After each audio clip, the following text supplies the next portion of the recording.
Okay, so finally our chapter is going to end and I am very excited to end this chapter and I hope कि आप लोग भी उतने excited हो. So फटाफट से start करते हैं and इसे फटाफट से complete करते हैं हमारे chapter को. So let's go.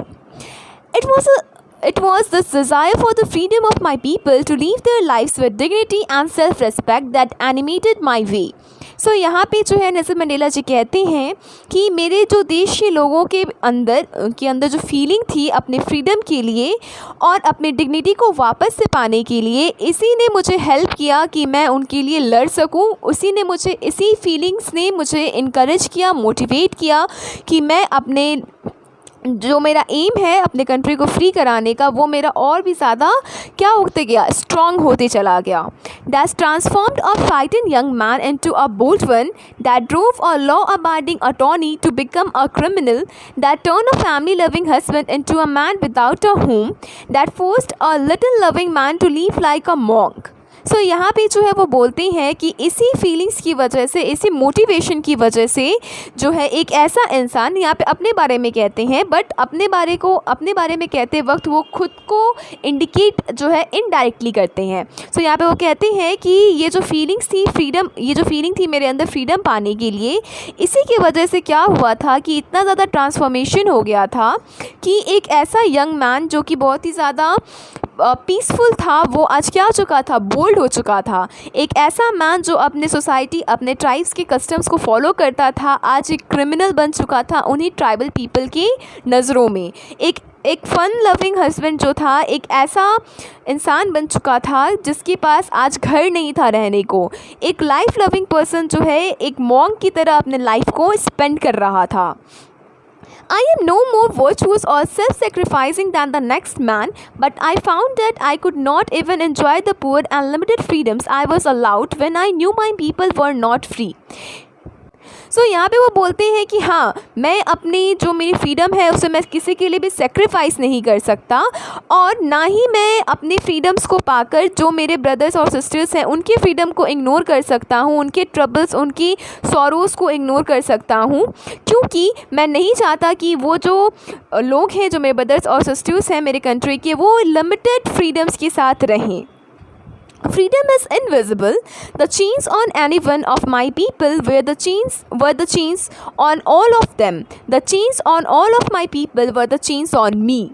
So यहाँ पे वो कहते हैं कि फ्रीडम जो है वो इनविजिबल होता है, उसे कोई देख नहीं सकता, बट फिर भी वो काफ़ी ज़्यादा इम्पोर्टेंस रखता है.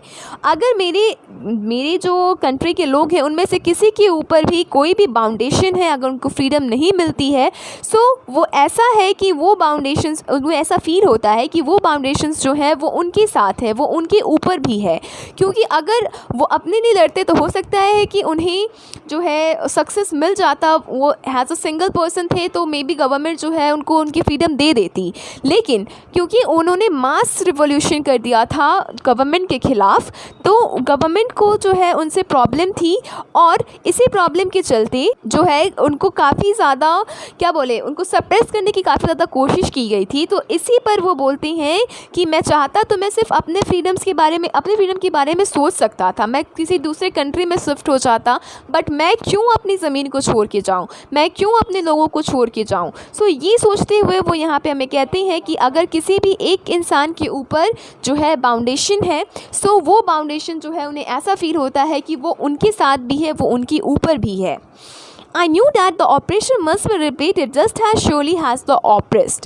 So यहाँ पे वो कहते हैं कि हाँ, मुझे पता है कि जो ऑपरेशंस होते हैं, यानी जो दूसरे को सप्रेस करते हैं, ऐसे इंसान जो होते हैं उन्हें भी अपनी थिंकिंग को लिबरेट करनी होगी, उन्हें भी अपनी थिंकिंग को इम्प्रूव करनी होगी, जैसे कि एक ऑपरेस्ड मैन को करनी होगी. ऑपरेस्ड मैन मतलब होता है कि जो जिनकी जो राइट्स हैं, जिनकी जो अधिकार है, उनको जो छीन लिए जाते हैं, ऐसे इंसान को हम लोग ऑपरेस्ड बोलते हैं. सो यहाँ पे वो कहते हैं कि दोनों ऑपरेसर को और ऑपरेस्ड को अपनी माइंड की, अपनी थिंकिंग को क्या करना पड़ेगा, लिबरेट करना पड़ेगा और हाई लेवल का बनाना पड़ेगा.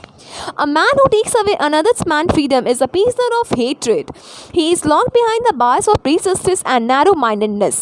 So यहाँ पे जो है वो कहते हैं कि अगर कोई इंसान किसी दूसरे इंसान की जो है फ्रीडम को ले लेता है, तो ऐसा इंसान जो है वो हेट्रेड का शिकार हो जाता है और उसकी जो थिंकिंग होती है वो कहीं ना कहीं किसी उनकी थिंकिंग पे जो है एक तरह से ताला लग चुका होता है, उन्हें समझ में नहीं आता है कि जो वो कर रहे हैं वो कितना गलत है।